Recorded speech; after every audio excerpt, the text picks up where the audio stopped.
మొంతా తుఫాన్ ప్రభావంపై సీఎం రేవంత్ రెడ్డి అధికారులను బుధవారం ఆరా తీశారు. వరి కోతల సమయం కావడం, పలుచోట్ల కళ్లల్లో ధాన్యం ఉన్న నేపథ్యంలో రైతులకు ఎటువంటి నష్టం వాటిల్లకుండా తగిన జాగ్రత్తలు తీసుకోవాలని సీఎం రేవంత్ రెడ్డి ఆదేశించారు. ధాన్యం, పత్తి కొనుగోలు కేంద్రాల్లో తగిన ఏర్పాట్లు చేయాలన్నారు. అన్ని శాఖల అధికారులు అప్రమత్తంగా ఉండాలని సీఎం స్పష్టం చేశారు. మొంతా తుఫాన్ ప్రభావం ఉమ్మడి ఖమ్మం, వరంగల్, నల్గొండ జిల్లాల్లో అధికంగా ఉండడం, హైదరాబాద్తో సహా ఇతర జిల్లాల్లోనూ భారీ వర్షాలు కురుస్తూ ఉండడంతో అన్ని శాఖల అధికారులు, సిబ్బంది అప్రమత్తంగా ఉండాలని సీఎం ఆదేశించారు. మహబూబాబాద్ జిల్లా డోర్నకల్ జంక్షన్లో గోల్కొండ ఎక్స్ప్రెస్, గుండాతి మడుగు స్టేషన్లో కోనార్క్ ఎక్స్ప్రెస్లు నిలిచిపోవడం, పలు రైళ్లను దక్షిణ మధ్య రైల్వే అధికారులు దారి మళ్లించిన నేపథ్యంలో ప్రయాణికులకు ఎలాంటి ఇబ్బందులు లేకుండా ప్రత్యామ్నాయ ఏర్పాట్లు చేయాలని ఆదేశించారు.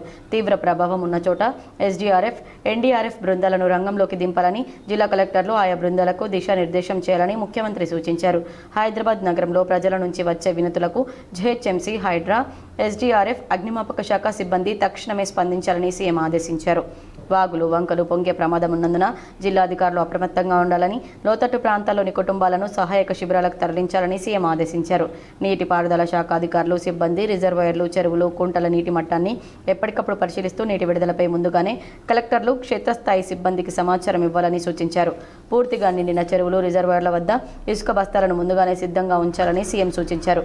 రోడ్లపై నీరు నిలిచిన ప్రాంతాల్లో లో లెవెల్ బ్రిడ్జ్లో, కాజ్వేలపై నుంచి రాకపోకలు పూర్తిగా నిషేధించాలన్నారు. పోలీసులు, రెవెన్యూ అధికారులు వాటి సమీపంలో బారికేడ్లు ఏర్పాటు చేసి పర్యవేక్షణ చేయాలని సీఎం ఆదేశించారు.